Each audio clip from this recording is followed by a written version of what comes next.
Boker Tov, Shalom Bracha. On continue Bezrat Hashem. Alors on est arrivé page 71, Hot P Aleph, page 71, le paragraphe 81. Veze Amart Lachem, Hashem Ata. Et ça c'est ce qui est écrit Amart Lachem, Hashem Ata. Ça c'est dans Teilim, dans le Mizmor du Tikkun HaKlali. Au début. Alors, tu as dit Hashem, Hashem Ata. Alors, Avaya Adnut Emprinat Betaila Bitatata. Alors, quand on dit Hashem, Hashem Ata, c'est-à-dire le premier c'est Yud Kevavke, le deuxième c'est Adnut. Alors, Yud Kevavke c'est la maison d'en haut, et Adnut c'est la maison d'Hashem en bas. Ki Havaya ou Shem Ha'etzem shu prinat Oren Sof Shemir alidei prinat Ekie. Maintenant, Havaya, le Shem Havaya, s'appelle le Shem Ha'etzem, c'est-à-dire le nom de l'essence de l'infini, qui est la lumière infinie, qui éclaire par le principe de Ekie, shu prinat Atzimtzum, shu prinat Betaila. Alors, comment il éclaire? Par le Tzimtzum, le Shem de Ekie, quand maintenant Moshe Rabbeinu a demandé à Hachem s'il me demande ton nom, en sorte, quand il a parlé au Bnei Israël en Égypte, il dit s'il me demande ton nom, qu'est-ce que je leur dis? Il dit tu leur diras Ekie, Asher Ekie, Sheu Prinat Atzimtzum, Sheu Prinat Bitaila. Alors ça c'est maintenant, ça c'est le tzimtzum de la maison d'en haut. C'est-à-dire ça s'appelle Ekie, c'est-à-dire que le Yud Kevavke, le Yud Kevavke, c'est le Shem Ha'etzem, c'est-à-dire que c'est pas un Shem c'est pas un nom qui a un vêtement. C'est-à-dire il n'a pas de vêtement. C'est le nom de l'essence même de l'infini. Maintenant, quand l'essence de l'infini il se contracte, mais toujours dans le principe de la bina, de la maison d'en haut, alors ça devient le Shem Ekie. Ekie, c'est la notion de l'infini, mais par rapport à la révélation, si on veut, par rapport comme but de se révéler. Adnut, maintenant le Shem Adnut, Prinat Betata, Prinat Malchut. Maintenant le Shem Adnut, quand on dit le Shem Adonut, ça veut dire, le mot c'est Adoni, ça veut dire mon maître. C'est-à-dire quand on dit le nom Adnut, c'est le maître. Donc c'est le principe de la Malchut, c'est le principe de la royauté d'Hachem. Haïnu, chez David Amar le Nafsho. Alors ça veut dire, qu'est-ce que ça veut dire? Ça veut dire que David, il s'est dit, Shiraou ilach lomar l'Hachem, le Shem Ha'etzem prinat betaila, Hashem Ata, chez Prinat Klaliut Betatata et Betadaila. C'est-à-dire que David, il a dit à son âme que tu peux dire que l'Hachem, c'est-à-dire tu peux dire au nom de l'essence d'Hachem, c'est-à-dire à la maison d'en haut, tu peux lui dire que Hashem Adnut Ata, tu peux lui dire que tu as la maison d'en bas. Chez Prinat Klaliut Betatata im Betaila. C'est-à-dire que tu peux parler de la klaliut des deux, c'est-à-dire de l'inclusion de la maison d'en haut et de la maison d'en bas. Prinat mi im zot ola, c'est-à-dire qui est-ce qui monte avec zot, c'est-à-dire mi la bina, qui monte avec zot qui est la malchut. Chez Zeikar hashlemut, que ça c'est la perfection. Artovati bal alecha, tovati bal alecha, c'est-à-dire que c'est pas je n'ai pas de bonne action, c'est-à-dire j'ai pas de bien à te présenter, si tu veux. Qui lo zachiti lazeh b'maasim tovim sheli. J'ai pas eu le mérite d'avoir ça avec mes actions en moi. Adraba kilkalti arbe. Au contraire, j'ai beaucoup abîmé ba'avonotai arabim, avec mes fautes qui sont Avonotai Arabim, c'est-à-dire mes fautes qui sont nombreuses. Achlik doshim asher ba'aretzema, Alors il continue avec les mots du Mizmor du Tikkun HaKlali, mais les Kedoshim Asher Be'etzema, maintenant le tzaddik qui est dans la terre, qui est enterré, Ve'adire kol cheftzibam, et les Ve'adire kol chetzvivam, c'est-à-dire tous ceux qui sont les forts, les grands, kol cheftzibam,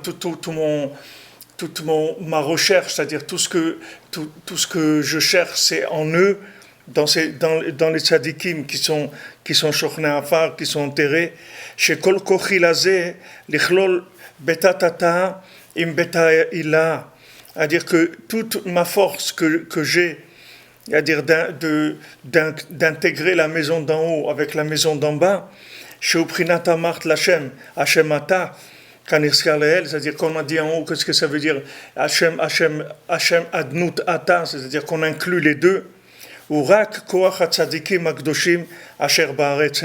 C'est uniquement par la force des tzadikim saints qui sont dans la terre, qui ont été déjà, que leur corps il a déjà été enterré. Parce que eux ils ont la possibilité d'inclure la maison d'en bas avec la maison d'en haut. Chez Zochel Azeh, Afilu Mishelotiken Amidot, que maintenant ça, il peut devenir mériter cette chose-là, même celui qui n'a pas réparé ses midot. Adraba kilkel harbe, au contraire, il a beaucoup abîmé. Kihem kvar asut tshuva bishvil kol haolam, parce que ces tzadikim-là, ils ont déjà fait tshuva pour le monde entier. C'est-à-dire Rabbeinu, comme on l'a dit hier, il a déjà fait tshuva pour le monde entier, c'est-à-dire qu'il a payé la dette déjà de toute l'humanité. Quand on dit que le tzaddik est Sodolam, il est garant du monde, ça veut dire qu'il a payé la dette de toute l'humanité. C'est comme si vous prenez tout ce qui peut s'acheter dans le monde et qu'il y a quelqu'un qui a payé tout ça. Quelqu'un qui vient et qui paye tout ce qui est à vendre dans le monde. Donc après, tout devient gratuit. Tout ce qu'il y a sur la planète, ça devient gratuit. Parce que quelqu'un qui a payé la dette du monde. Donc maintenant, peu importe le niveau d'endettement du monde, c'est le tzaddik, le tzaddik, il a payé déjà cette dette à l'avance. Donc c'est ça qui le rend tzaddik Yesod Olam, c'est-à-dire qu'il fait de lui qu'il est pilier du monde, c'est-à-dire qu'il est le garant auprès d'Hachem de la réparation totale de toute l'humanité, que ce soit les individus ou les animaux ou les plantes ou les pierres. Tout, là où il y a un manque quelconque, le tzaddik il a rempli déjà ce manque-là. Ce manque-là, il a déjà rempli. C'est pour ça que Rabbeinu l'a dit, Kamarti ve'egmor, j'ai déjà fini. C'est-à-dire, je vais terminer. Et j'ai gagné et je vais gagner. C'est-à-dire que le Rebbe Bémet, il a fini. C'est-à-dire que maintenant, tout ce qu'il y avait, maintenant, tout le problème, c'est en haut, c'est pas en bas. En bas, c'est la continuité, c'est la conséquence des choses. Donc en haut, tout est réglé déjà. C'est-à-dire que le tzaddik, il a tout réglé en haut. Maintenant, il va régler aussi en bas pour le bien des gens, pour que les gens aient un éveil d'en bas. C'est tout. Mais maintenant, même sans éveil d'en bas, ça sera quand même réparé. Mais c'est dommage, parce que celui qui n'aura pas un éveil d'en bas, alors il ne pourra pas participer. C'est-à-dire que cette réparation, il n'y aura pas une participation. C'est ça la seule différence qui existe. La seule différence qui existe, c'est celle-là. C'est pour ça que vous voyez par exemple le Rav de Tchérin, comme je le dis, le Rav de Tchérin, c'était un descendant de Rav Aaron, le Rav de Breslev. Il était Rav à l'âge de 16 ans. C'était un Gaon Olam à l'âge de 16 ans. Il avait une mémoire photographique. C'est-à-dire, dès qu'il regardait un livre, il connaissait par cœur. Il tournait les pages des livres. Il les connaissait par cœur. Déjà quand il était enfant, quand il avait 9 ans, il était comme ça. Son père, il était orphelin jeune. Son père qui était mort, il venait tous les jours étudier la Torah avec lui. Il venait tous les jours du Olam HaEmet, il étudiait. Pour vous dire que c'était les gens, le Rav de Tchérin, c'est des gens d'un niveau très très grand. Et quand maintenant le Rav de Tchérin il est décédé, quand il était agonisant, ils lui ont demandé où est-ce qu'il enterre. Alors il a dit vous m'enterrez à côté de la personne la plus simple qui a été à Ouman, et vous m'enterrez pas à côté du plus grand qui n'a pas été à Ouman dans sa vie. Vous m'entendrez à côté de l'homme le plus pachout qu'il y a, mais qui a été à Ouman, et pas à côté du plus grand rave qui n'a pas été à Ouman. Pourquoi? Parce que vous voyez ce qui se passe. C'est-à-dire que dès que quelqu'un il vient sur le kever de Rabbeinu, et il demande à Rabbeinu, aide-moi à faire tchouva, répare-moi, il a fait le principal de ce que quelqu'un a à faire sur terre. Le principal de ce qu'on a à faire sur terre, c'est quoi? C'est lié Betaïla avec Bitatata. C'est ça le principal, ce qu'on a à faire. Maintenant, ce n'est pas nous qui le faisons. Nous, on vient et on demande à un maître, on demande au tzaddik de faire ça. C'est-à-dire qu'il le fasse pour nous, parce que nous, on est incapables de le faire. Comme il dit David Ameller, il dit, moi, regarde, mon âme, mon âme, elle dit que la maison d'en haut, la maison d'en bas, elles sont incluses ensemble, mais c'est pas de moi que ça vient. Ça vient les Kdoshim Asher Batsema, c'est pas de moi que ça vient. Ça vient des tzadikim qui sont enterrés, c'est de eux que ça vient, ce yichoud-là. Ça vient pas de moi. Donc nous, pourquoi maintenant on attend uniquement que les gens ils viennent à Ouman, c'est tout ce qu'on attend. C'est tout ce qu'on attend. Et comme vous voyez ici, il y a des immeubles à Ouman qui poussent tous les jours. Maintenant, même des endroits loin, un quart d'heure de marche, vous avez des hôtels qui se construisent, des palaces, des trucs, des hôtels 1000 mètres carrés par étage, des trucs incroyables. Vous voyez qu'il est en train de se préparer quelque chose, parce que c'est quelque chose qui a l'air vraiment bizarre par rapport à... Il y a une euphorie comme ça. Les gens, ils achètent, ils construisent. Et tout autour, vous avez de l'autre côté du lac des immeubles qui se construisent. Il y a peut-être 25-30 immeubles qui se sont construits en quelques mois. C'est quelque chose qui n'est pas... C'est quelque chose qui est impellé. Comme Rabbeinu il a dit, Rabbi Nathan il a dit, le voyage de chacun qui fait, chaque voyage de chacun, il est Mekarev la Géoula. Chaque voyage de chacun, il rapproche la Géoula. Donc maintenant, celui qui est venu à Ouman, c'est quelqu'un qui a fait ce qu'il avait à faire dans ce monde, c'est-à-dire le yichoud de Betaïla et de Betatata. Maintenant, vous voyez David Ameller lui-même, il annonce ça déjà. C'est pas quelque chose que Rabbeinu il a pas inventé cette chose-là. Rabbeinu il le dit parce que Rabbeinu il est l'homme de cette chose-là. C'est-à-dire que quand Rabbeinu il a fait ce qu'il a fait dans sa vie et tous les voyages secrets que Rabbeinu il a fait et tout ce que Rabbeinu il a fait, comme il dit Rabbi Nathan que on peut pas parler des louanges de Rabbeinu. Parce que Rabbeinu, c'était un homme très très caché du monde. Personne ne sait qui c'était Rabbeinu. Personne ne sait qui c'est. Et Rav Israël Ber au dessert, il disait, tu connais Rabbeinu? Qui est-ce qui connaît Rabbeinu? Qui est-ce qui connaît Rabbeinu? Qui est-ce qui peut dire qu'il connaît quelque chose de Rabbi Nachman? On ne connaît rien de Rabbi Nachman. La seule chose qu'on sait, c'est que ce qu'il nous a dit, c'est les promesses qu'il nous a faites, etc. Mais avoir quelque chose, de comprendre quelque chose, Rabbi Nathan il dit dans Rabbeinu, on ne comprend rien. C'est pour ça qu'il dit que les chadoumia teila, comme on dit, on se tait, et c'est la meilleure chose qu'on peut faire, c'est de se taire, c'est tout. Parce que c'est quelque chose qui est tellement caché du monde que on se tait, on en a émouna dans ce qu'il a dit, c'est tout ce qu'on sait. כי הם כבר עשו תשובה בשביל כל העולם, רק שאנו צריכים לבוא אליהם, כדי שלנו איזה תאותה דלתתה כנזכר לאל. Donc voilà, il le dit Béférouge, uniquement nous, on doit venir chez eux, de manière à ce qu'il y ait un certain éveil d'en bas, et à ce moment-là, quand il y aura cet éveil d'en bas, eux, ils peuvent faire toute la réparation. Donc, une fois que maintenant, donc vous voyez, il le dit des Férouches, Rabbi Nathan, Rak she'anu tzrichim lavo elehem. Donc il précise bien qu'est-ce que c'est l'éveil d'en bas. L'éveil d'en bas, c'est de venir chez eux. C'est-à-dire de venir chez le tzaddik, de venir à Ouman, c'est ce qui s'appelle l'éveil d'en bas. Une fois que vous avez fait ça, vous savez que vous avez réparé non seulement votre Gilgul de maintenant, c'est-à-dire là qu'on est là, pas uniquement maintenant cette vie, mais toutes les vies antérieures qu'on a eues et toutes celles de toute notre famille qui depuis Adam Arishon. Donc ces choses-là, ce sont des choses qui sont énormes, qui nous dépassent.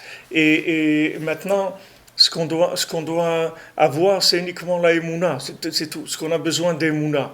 Et Béhémet, comme on dit, c'est pas très, ce qu'on nous demande, c'est pas quelque chose de tellement extraordinaire. Si on nous demandait quelque chose de traverser la Manche à la nage ou quelque chose, bon, peut-être on va y réfléchir quelquefois parce que c'est vraiment quelque chose de dur. Maintenant, qu'est-ce qu'il y a? Ici, il y a des hôtels. Il y a des hôtels qui sont luxueux, il y a du manger, du très bon manger, il y a des transports comme il faut. Les prix des vols ont baissé énormément. Qu'est-ce qu'on demande? Voilà, tu viens, tu passes. Il y a des gens qui viennent ici, ils passent quelques heures. Je vois souvent des gens qui viennent. Pardon, ils viennent pour quelques heures. Ils viennent sur le quai vert. Voilà, c'est tout ce qu'il y a à faire. Ils viennent faire le tikkun klali, donner une pièce à la tzedaka. Elle va dire à Rabbeinu, voilà, je suis venu chez toi, je veux faire tchouva, répare-moi. Et c'est tout, ça y est, c'est fini. La raison d'être venu sur terre, elle est terminée. Tout est réglé, c'est fini. Après, le reste, ce que tu fais, c'est de l'emballage, c'est-à-dire c'est plus ça qui est déterminant. Mais d'un autre côté, si tu fais pas ça, alors tu n'as rien fait. Si tu fais pas ça, tu n'as rien fait. Si tu fais pas ça, tout ce que tu as pu faire, c'est comme ils disaient les Israéliens, c'est de l'eau. C'est-à-dire, c'est comme si tu mets un coup d'épée dans l'eau. Tu n'as rien fait. Parce que les midotes qu'il faut avoir, le comportement qu'il faut avoir pour faire yichud de beta ilala, beta tata, c'est quelque chose que tu peux y aller, comme on dit, tu peux te lever de bonne heure. Tu verras, tu arriveras, tu peux pas arriver à ça. C'est quelque chose que tu peux pas arriver. Tu peux faire tout ce que tu veux dans ta vie, tu n'arriveras pas à ça. Comme Rabbeinu, il a dit tchouva, tu veux faire tchouva. Même une avéra que tu as fait dans ta vie, toute ta vie, tu peux pas faire tchouva sur une avéra que tu as fait dans ta vie. Tu peux pas réparer ce que tu as abîmé dans le yichud de Beta Ilala, Beta Tata, même si toute ta vie tu fais Avodat Hashem. Donc il te dit, reste tranquille, viens, je m'occupe de toi, j'ai déjà payé ta dette, j'ai déjà réparé tout ce que tu pouvais abîmer, sois tranquille, tout est déjà réparé. Donc viens, la seule chose que je te demande, c'est de faire ça, c'est tout. Et encore, il le demande, c'est pour nous faire un chesed. C'est pas parce qu'il a besoin de ça. Parce que quand il a dit j'ai terminé, ça veut dire qu'il a terminé. C'est pas que ça dépend des gens qui vont venir à Ouman. La Géoula. La Géoula, elle dépend pas de ça. C'est la prise de participation dans la Géoula qui dépend de ça oui. C'est-à-dire celui qui est venu à Ouman, alors il aura sa participation, c'est-à-dire son âme, elle vivra le yichud de Betaïla Vitatata, c'est-à-dire la garantie de sa part au monde futur. Ça c'est le fait qu'il va venir, qu'il va avoir un éveil d'en bas, qu'il va venir chez le tzaddik et qu'il va lui demander de le réparer. Mais ça ne veut pas dire que la réparation elle dépend de ça, parce qu'il y a un garant. C'est-à-dire que maintenant, Hachem, il peut amener la Géoula à n'importe quel moment. À n'importe quel moment. C'est pour ça qu'il y a des gens qui me demandent des fois, ils me demandent, voilà Rabbi Frère, j'ai jamais été à Ouman et je peux venir maintenant, par exemple c'est le mois de janvier, il dit je peux venir maintenant. ou sinon je peux venir à Rosh Hashanah. Alors qu'est-ce que vous me conseillez? Je dis, si jamais vous êtes déjà venu, alors venez à Rosh Hashanah. Mais si vous n'êtes jamais venu, venez tout de suite, n'attendez pas. Parce que la Géoula, elle peut venir d'un moment à un autre. Et c'est dommage. Les gens, ils vont voir la différence qu'il y aura entre celui qui sera venu et celui qui ne sera pas venu. Entre le plus grand pouilleux qu'il y a sur Terre, qui est venu à Ouman, et le plus grand rave qu'il y a sur Terre et qui n'est pas venu à Ouman. Quand il y aura le développement de la pellicule, vous allez voir qu'est-ce qui s'est passé. Il y a déjà un garant.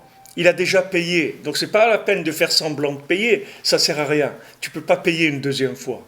C'est-à-dire que la dette du monde, elle a été payée. Tu ne peux pas venir, même si tu as envie, tu ne pourras pas payer. Ça ne sert à rien. Tout ce que tu fais, ça ne sert à rien pour la réparation. C'est uniquement de l'emballage. C'est-à-dire que c'est juste une participation plus grande, personnelle plus grande. Mais ce n'est pas ça qui va faire Yichud de Betaïla, Betatata. C'est des choses ces notions-là, c'est des choses qui sont très très élevées et ils font une perfection dans les midot. Et quand vous voyez le monde de la Torah, qu'est-ce que c'est aujourd'hui? Vous voyez qu'on est très très très loin de la perfection des midot. Au contraire, on est dans une situation catastrophique au point de vue comportement. Catastrophique. Les scandales qu'il y a, les choses qu'il y a, c'est une catastrophe. On est dans quelque chose vraiment de catastrophique. Mais tout ça, c'est uniquement pour enlever la polarisation des individus sur le côté de Esav, c'est-à-dire de croire que la personne, elle peut se réparer elle-même. Parce qu'elle va étudier beaucoup, parce qu'elle va prier beaucoup, parce qu'elle va donner beaucoup de tzedaka, parce qu'elle va faire beaucoup de mitzvot, elle croit qu'elle va se réparer. Tu ne vas rien te réparer du tout, tu peux faire tout ce que tu veux. 24 heures sur 24, tu ne répares rien du tout. Parce que le yichud de Betaïla, Betateta, il ne dépend pas de toi. C'est quelque chose qui a déjà été fait. Tu peux rien faire, mais seulement tu peux devenir tzaddik comme Oni Mamash. C'est-à-dire tu peux devenir un tzaddik comme Rabbeinu Mamash. C'est-à-dire que tu t'inclus dans celui qui a payé la dette. C'est tout ce que tu peux faire. Si tu t'inclus dans celui qui a payé la dette, ça veut dire que toi, tu as payé la dette. Mais si tu ne t'inclus pas dans celui qui a payé la dette, tu n'as pas payé la dette et tu vas pas non plus profiter de ce tikkun-là. Et c'est dommage. Et c'est pour ça qu'on attend. Mais il faut faire attention, parce que cette attente-là, on ne sait pas combien de temps elle va tenir. C'est-à-dire qu'on ne sait pas exactement combien de temps le Rébé, il va laisser la porte ouverte aux gens pour se réparer. Vous voyez ici, il y a des autobus tous les jours à Ouman, tous les jours, des autobus qui viennent, et des gens très éloignés qui viennent tous les jours. On sent vraiment que c'est un appel de fond, c'est-à-dire du fond de l'humanité, c'est-à-dire qu'on fait venir des gens. Il y a des gens en Bermuda qui sont aussi et qui prient en Bermuda avec des tricots rouges, des casquettes fluo comme ça, des trucs. Il y a toutes sortes de gens qui viennent. Vraiment toutes sortes de gens qui viennent. On voit que Rabbeinu il est en train de ramener vraiment les gens les plus éloignés. Mais il ne faut pas prendre de risques parce qu'on ne sait pas combien de temps on va fermer la boutique. La boutique, elle peut se fermer mamage d'une seconde à l'autre. Mamage d'une seconde à l'autre. Parce que Béhémet, c'est déjà fait. C'est-à-dire que tout est fait déjà. Tout est terminé. Il suffit maintenant uniquement que le tzaddik décide que c'est terminé. C'est tout. Quand le tzaddik va décider que c'est terminé en bas, dans Betatata, c'est fini. Tout de suite, il y a la Géoula, tout c'est terminé. Mais le tzaddik, il a de la miséricorde, il essaye au maximum de faire traîner la chose pour que les gens aient une participation, pour que les gens ils puissent venir faire ce yichud. C'est la seule chose qui se passe. Donc vraiment, il faut avoir une vie. Celui qui est Baruch Hashem, il est venu à Ouman, il faut qu'il soit détendu, il faut qu'il soit content, il faut qu'il remercie Hashem qu'il a amené sur ces chemins, qu'il a pu connaître Rabbi Nachman et qu'il a pu venir et qu'il a pu aider des gens à venir, qu'il a pu aider des gens à connaître Rabbi Nachman, qu'il a pu faire de la diffusion de livres, qu'il a pu faire de l'impression de livres, qu'il a pu faire des cours, qu'il a pu faire connaître, qu'il a pu faire aimer à des gens Rabbi Nachman, etc. Tout ça, c'est un mérite extraordinaire. C'est un mérite extraordinaire parce que c'est faire participer toutes ces âmes-là au tikkun, tout celui qui a aidé Rabbi Nachman, tout celui qui a donné la tzedaka pour le Inyan de Breslev, quel que soit le Inyan de Breslev, du moment où ça parle de Rabbi Nachman et que les gens viennent à Ouman, ça y est, ça suffit. C'est-à-dire que cette chose-là, elle participe à la Géoula. Donc, je pense que ce qu'il dit ici Rabbi Nathan, c'est une des choses qui sont les plus tranchantes, c'est-à-dire de tout ce que Rabbi Nathan il dit dans le Likutei Halachot, c'est-à-dire que ce sont des passages extraordinaires. Et malheureusement, même ça, vous voyez, ce qu'on lit, c'est écrit noir sur blanc. On n'a pas on n'est pas en train de faire de l'emphase. C'est ce qui est écrit ici. Même ça, c'est caché. Même dans Breslev, c'est caché. Même les gens qui vous disent qu'ils sont Breslev, de père en fils même, c'est caché ça. C'est-à-dire que même le lire, les gens ils le lisent pas. Pourtant c'est écrit, c'est pas, je veux dire, c'est des mots qui sont simples. Il n'y a rien ici il n'y a pas besoin de faire de la Kabbalah pour comprendre ce qu'il dit ici. Même ça c'est caché. Dans Breslev même c'est caché. Alors à plus forte raison dans le monde que c'est caché. Mais Rabbeinu l'a dit, Rabbeinu dit qu'il va y avoir des flèches qui vont sortir, qui vont aller de sa Torah, de ses enseignements. Il va y avoir des flèches qui vont aller dans le monde entier, qui vont se diffuser dans le monde entier. S'il y a le shalom, comme il a dit Avraham ben Nachman, s'il y avait le shalom entre les Breslev, Mashiach il serait venu depuis très longtemps. Pourquoi ? Parce que le shalom entre les Breslev, c'est ce qui ouvre la diffusion. C'est ce qui ouvre Rabbeinu l'explique que le shalom, ça fait que les ondes de la lumière du tzaddik, elles fonctionnent, elles arrivent à se diffuser comme des ondes. Si vous prenez dans l'eau, dans l'eau, si vous jetez quelque chose, alors ça fait des cercles comme ça va. S'il n'y a rien qui arrête, alors ça peut se diffuser jusqu'au fond, jusqu'au bout de la terre, ça se diffuse. Mais quand il y a de la machloket, quand il y a de la dispute, alors les ondes, elles se brouillent. Et les ondes de la lumière du tzaddik, elles n'arrivent pas à se diffuser. C'est pour ça qu'il y a tellement de machloket dans Breslev. Il y a des machloket terribles sur le moindre chose. Vous voyez des guerres. Les gens, ils font des guerres sur ça. Non, c'est pas ça. Non, c'est pas vrai. Non, c'est pas lui. Non, il a fait ça. L'autre, il a fait tac, tac, tac, tac, tac. Il y a des gens qu'ils avaient un rave et le rave maintenant il est mort. Et comme les gens ils exploitent la tombe du Rav, alors ils vont faire une autre tombe du Rav dans un autre endroit pour que les autres aussi puissent exploiter l'autre tombe du Rav et faire des voyages et prendre de l'argent des gens. Mais des trucs incroyables. Et ça se passe rien que dans Breslev. Pourquoi ? Parce que du moment où il y a de la machloket, alors la diffusion, elle se bloque. C'est-à-dire que les ondes, elles n'arrivent pas à se diffuser. Les ondes, elles n'arrivent pas à se diffuser. Il y a la machloket, où il y a des gens qui veulent s'attribuer le pouvoir. C'est-à-dire des gens qui veulent dire que c'est eux, qu'ils ont compris, Breslev, il ne faut pas aller chez Rabbi Nachman parce que c'est trop fort pour vous. Et ils disent aux gens, écoutez-moi, ça suffit, vous n'avez pas besoin d'aller chez Rabbi Nachman. Moi j'ai compris, c'est trop haut pour vous.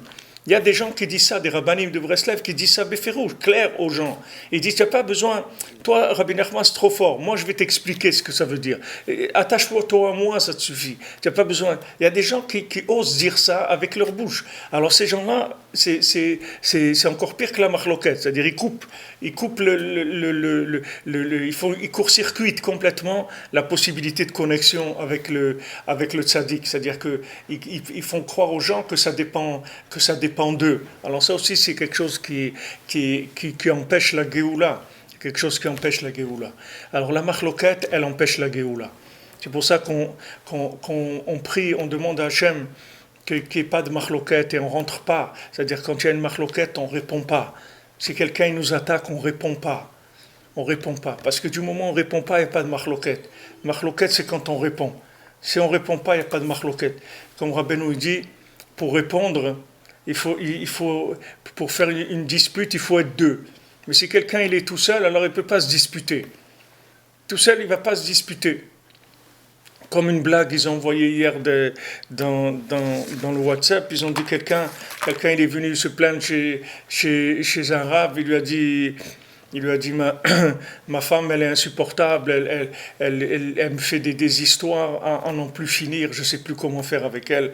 Alors le rab il lui a dit quand elle va commencer à te crier, tu prends un verre d'eau, tu mets un verre d'eau dans ta bouche et tu fais des bains de bouche. Tu fais passer l'eau d'un côté de l'autre, d'une joue à l'autre comme ça, pendant tout le temps qu'elle te parle. Et quand elle s'arrête, après tu peux jeter l'eau. Mais tout le temps qu'elle va te parler, qu'elle va t'embêter, tu fais ça. Alors il a fait ça. Et il a vu, Mamash, que c'est une ségoula, ça marche, c'est super. Alors après, il est venu me demander, il dit au roi, wow, c'est une ségoula extraordinaire, ça a marché et tout, c'est nifla. Alors il a dit au roi, mais quel effet l'eau ça a dans la bouche par rapport à la femme et tout. Il essayait de comprendre ça comme c'était de la Kabbalah. Alors le Rav lui a dit non, c'est pas difficile. Je t'ai dit de faire ça pour que tu fermes ta bouche le temps qu'elle est en train de te crier. Parce que si tu fermes ta bouche, tu vas voir que ça va s'arrêter tout de suite. Alors maintenant il faut quand il y a des histoires, il faut fermer sa bouche, c'est tout. On fait rien, c'est tout. On laisse parler, on laisse crier, on laisse faire, parce que on veut pas faire des histoires. Parce que si on fait des histoires, alors on fait des blocages dans la diffusion de la lumière du tzaddik. Surtout si on est attaché au tzaddik, alors le Yetzirah, il va attaquer beaucoup plus dans ces gens-là. Parce que du moment eux, ils ont trouvé le filon, comme on dit, alors c'est sûr que leur vie à eux, leur vie familiale, l'éducation de leurs enfants, tout ça c'est de la diffusion de la lumière du tzaddik. Tout ce qu'ils font, ça s'appelle diffuser la lumière du tzaddik. Tout ce qu'ils font, du moment où quelqu'un il éduque son enfant, vous voyez des petits-enfants ici, ils viennent, ils font des tikkun haklali, tout ça c'est des choses qui diffusent la lumière du tzaddik dans le monde. Ça diffuse, donc sur eux c'est attaqué. Les familles Breslev, elles sont attaquées beaucoup plus. On voit Esav, il attaque, vous voyez comment il attaque le noyau familial. Il attaque les valeurs familiales, il attaque l'éducation, il est avec l'homosexualité, le lien de créer des bébés avec des éprouvettes, les trucs. Tout ça, c'est attaquer, détruire la cellule familiale. Parce que la cellule familiale, c'est bêta-tata, c'est quelque chose qui est très puissant. Donc surtout quand c'est une cellule familiale dans la maison, qu'on parle du tzaddik, qu'on est attaché au tzaddik, qu'on vient au Man Rosh Hashanah, etc. Alors toute la famille, ça devient comme une station de diffusion.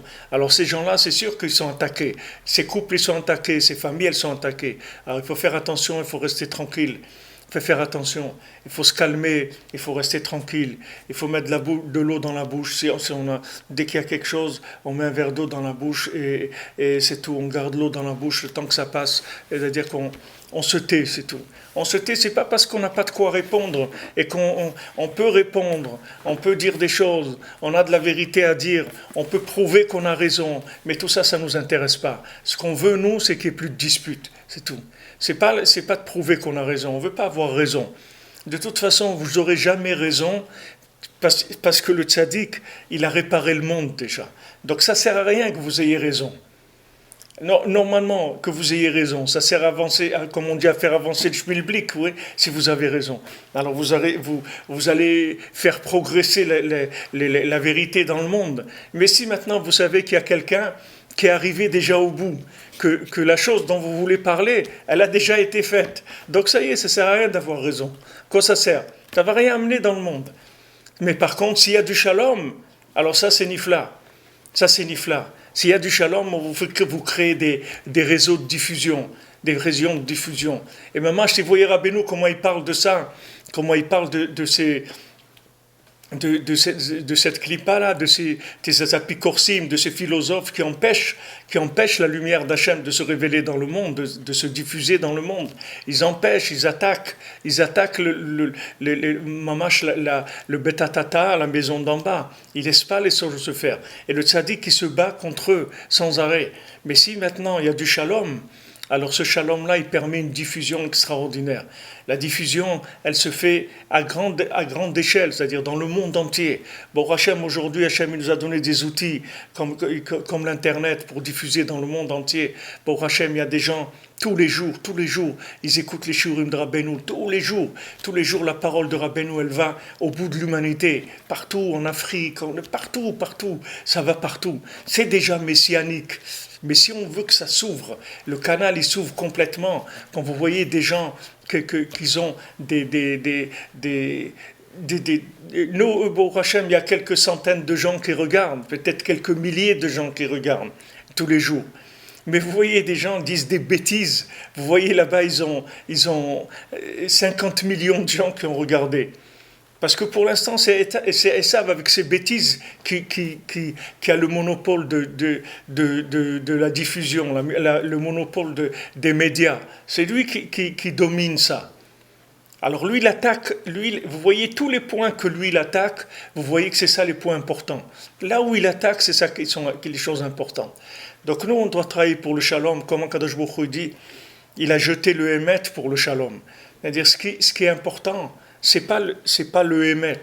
Ce qui est important, c'est le shalom. Quand on a affaire avec quelqu'un, ce qui est important, c'est d'être béchalom avec lui. C'est pas de lui faire passer de la vérité. Parce que la vérité, elle viendra automatiquement s'il y a du shalom. Parce que la vérité, elle se diffuse automatiquement. Parce que Rabbeinu, il a déjà fini son inyan. Vous comprenez? C'est-à-dire que c'est pas quelque chose que... Si maintenant, la vérité, elle dépendait de ce que les gens vont la découvrir. Alors oui, vous direz, non, il faut être vrai, il faut dire la vérité, et il y a pas on fait pas de concessions, on dit la vérité, etc. Mais aujourd'hui, c'est pas comme ça. Aujourd'hui, c'est parce que la vérité, elle est déjà complètement faite, elle est déjà complètement révélée. Ce qu'on a besoin, c'est règle du shalom, c'est-à-dire des raccords dans les tuyaux, c'est tout. Si on fait bien les raccords dans les tuyaux, la vérité, elle circule. On n'a pas besoin maintenant que des gens, eux-mêmes, ils soient vrais. C'est pas ça qu'on a besoin. On n'a pas besoin de prouver à l'autre la vérité, rien à prouver du tout. Il y a juste à connecter, c'est tout.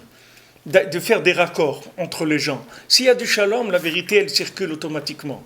La vérité, elle est là, elle est déjà complètement réglée. C'est-à-dire, il n'y a pas besoin d'aucune participation, il n'y a plus rien à prouver, tout est prouvé déjà. Ce qu'on a besoin, par contre, c'est que les gens soient béchalom.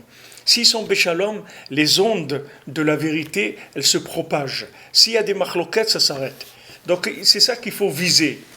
Donc il ne faut pas être tellement, comme on dit, à cheval sur ces principes de vérité. Par contre, là où il faut être très à cheval, c'est sur le shalom. Il ne faut pas perdre quelqu'un, c'est tout, parce qu'il y a une dispute. Il ne faut pas le perdre. S'il y a une dispute, on perd des gens. Quand il y a des disputes, on perd des gens. Combien des jeunes ils se sont éloignés de la Torah parce que leurs parents, Hachem Ishmor, ils ont divorcé. Les enfants, ils sont partis complètement. Parce qu'il y a eu une machloquette, il y a eu une dispute. Et une dispute, la lumière, elle n'arrive plus. Parce qu'on a fait des barrages à la diffusion des ondes.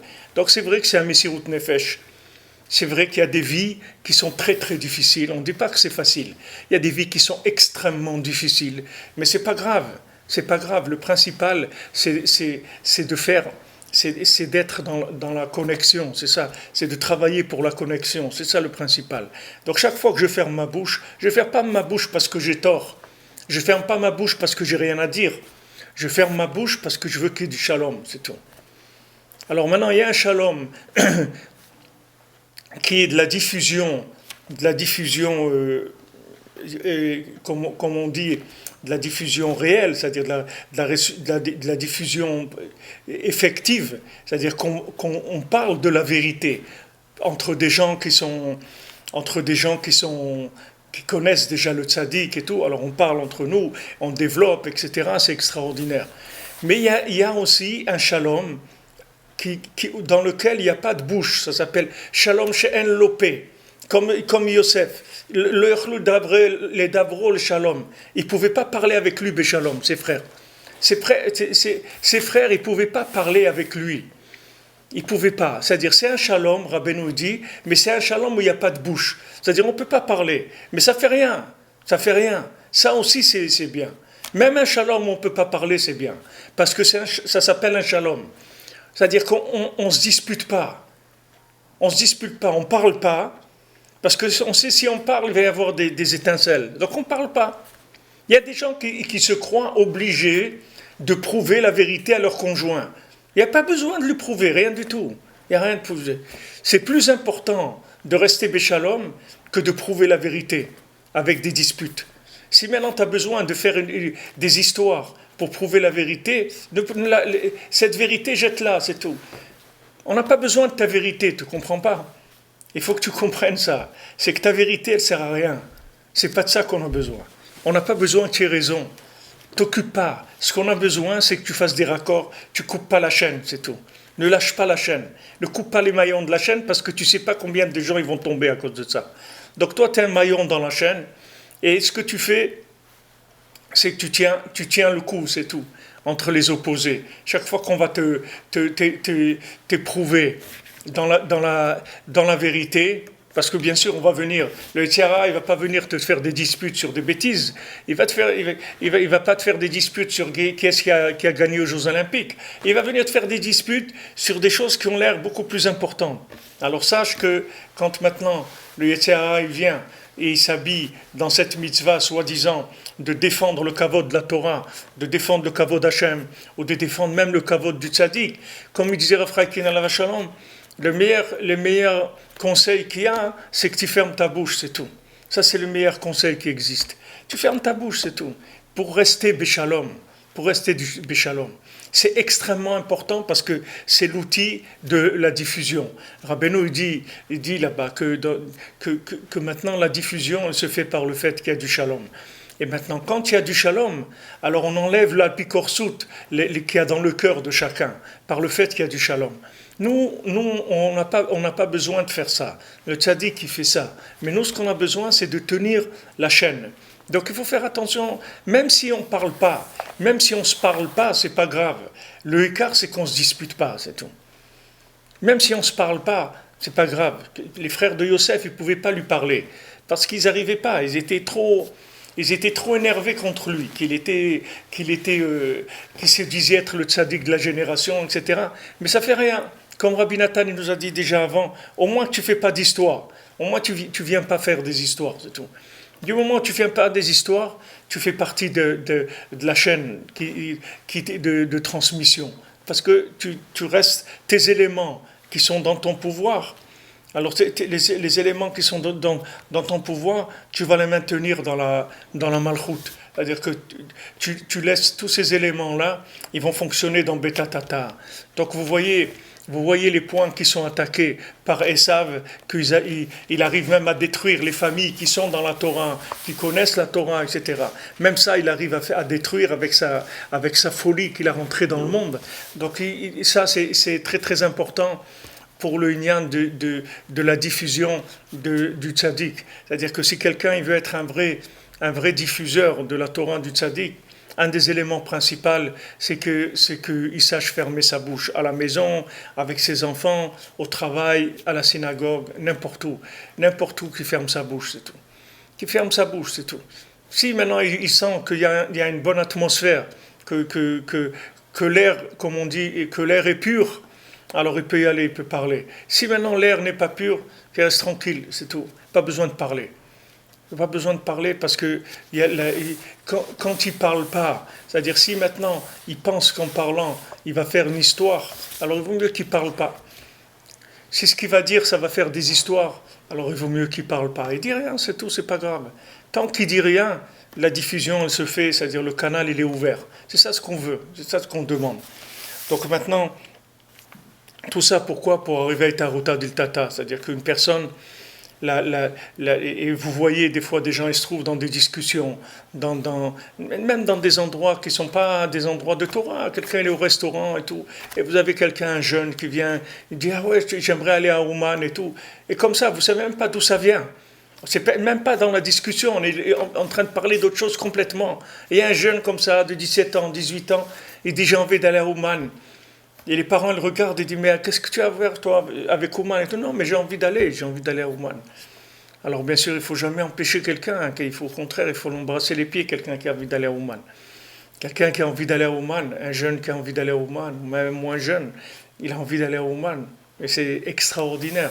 C'est quelque chose d'extraordinaire, c'est une réparation extraordinaire. Donc il faut l'encourager. Donc là, c'est important qu'il y ait une bonne atmosphère de shalom. Et ces choses-là, elles passent très très facilement après Bezat Hashem. Alors on est arrivé maintenant à Tfilat Arvit, Haute Pébet. C'est pas qu'on va pas changer beaucoup de. C'est pas qu'on va changer. On est toujours dans la Torah 49, toujours dans l'écoute à la Chot, mais il va parler de la Tfilat Arvit, alors que maintenant, jusqu'à maintenant, on parlait de la Tfilat de Mincha. Ça, c'est le principe de la prière de Arvit qui a été instauré par Yaakov Avinu.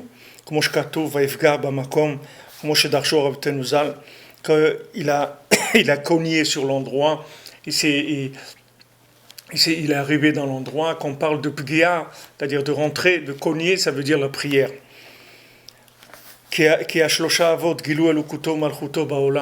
Parce que les trois avot, Avraham, Yitzhak et Yaakov, ils ont révélé la divinité, la royauté d'Hachem dans le monde.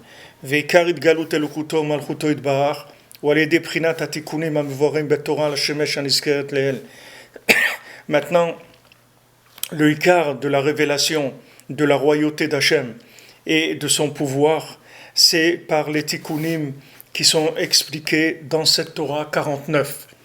Donc vous voyez ce qu'il dit Rabbi Nathan. Ça aussi, regardez les mots qu'il dit Rabbi Nathan. C'est-à-dire que principalement, la révélation d'Hachem et sa royauté, ils viennent par les tikkunim de cette Torah-là, de cette Torah 49. C'est-à-dire que tout ce qui est amené dans cette Torah 49, ce sont des outils de révélation d'Hachem et de sa royauté dans le monde. C'est-à-dire, qu'est-ce que c'est un des tikkunim principaux de cette Torah? C'est-à-dire une des notions, une notion réparée, c'est-à-dire une notion parfaite, c'est la contraction de la lumière infinie. Venizarim marchavot raot, et on fait attention aux mauvaises pensées.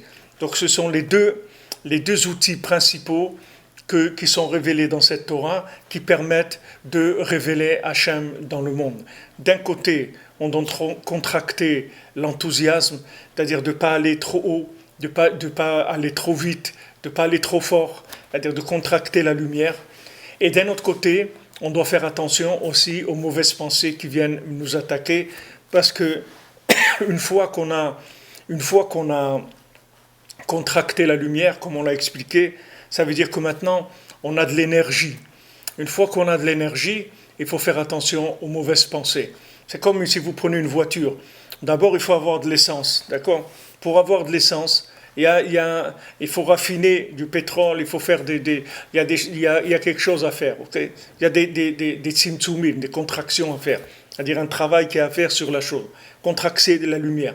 Une fois qu'on a mis dans les réservoirs de l'essence, on peut rouler, mais là il faut savoir tenir le volant. Il faut pas aller d'un côté ou d'un autre. Il faut faire attention. Alors c'est la même chose. Une fois que la lumière infinie, on l'a contractée, parce que tant qu'on l'a pas contractée, on va rien faire avec.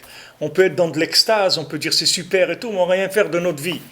Il y a des gens, ils sont super, ils sont mystiques, ils ont des choses extraordinaires dans leur vie, mais ils n'ont rien fait de leur vie. Mais ils sont très mystiques, c'est-à-dire qu'ils peuvent être très, très attachés à Hachem et tout, mais faire quelque chose de concret dans leur vie, ils n'ont rien fait du tout. Ils n'ont rien fait de leur vie. Ça, c'est parce que la lumière est trop forte. La lumière, il faut la contracter. Quand on la contracte, à ce moment-là, elle nous permet de faire quelque chose. Une fois qu'on a contracté la lumière, alors après, il faut faire attention aux mauvaises pensées. Parce que les mauvaises pensées, c'est que le Yetzer Hara, il va essayer de dessiner cette lumière en quelque chose de négatif. Le Yetzer Hara, il va essayer d'utiliser, c'est-à-dire de détourner la lumière pour faire des choses qui n'ont rien à voir avec la révélation de la royauté d'Hachem dans le monde.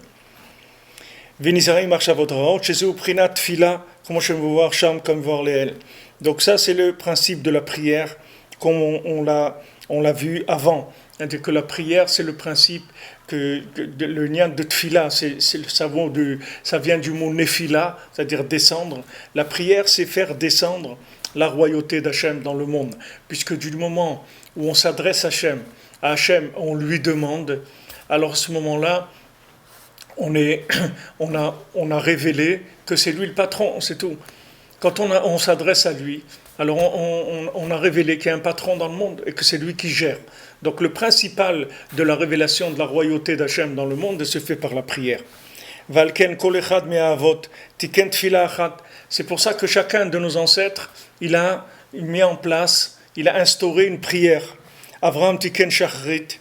Avraham Avinu, lui, il a instauré la prière du matin.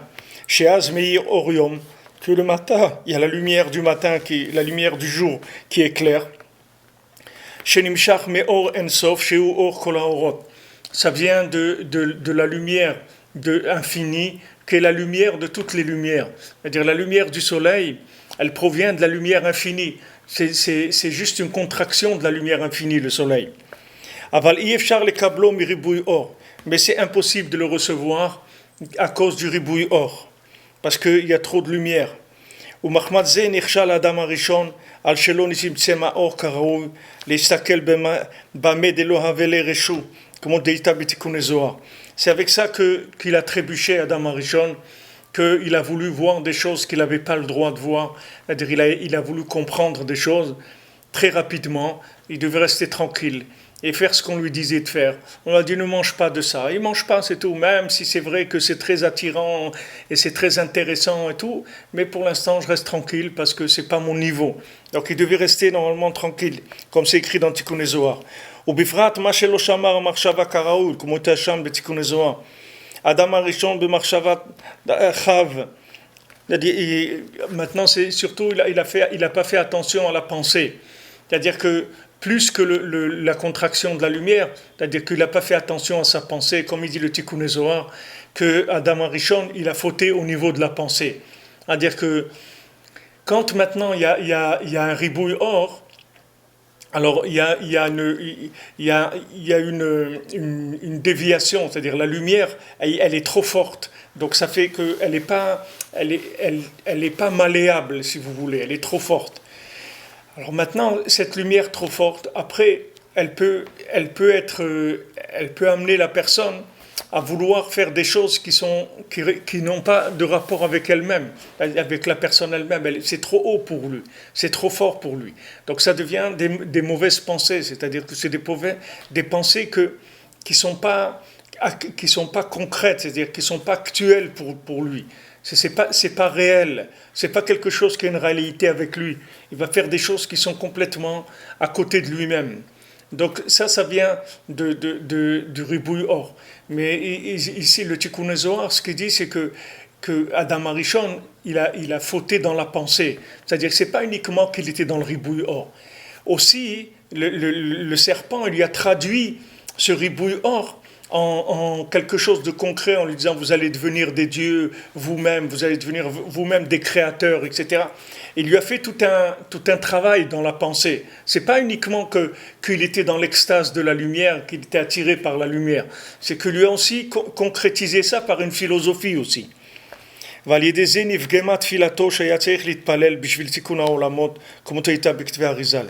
Et c'est ça qui a abîmé sa prière.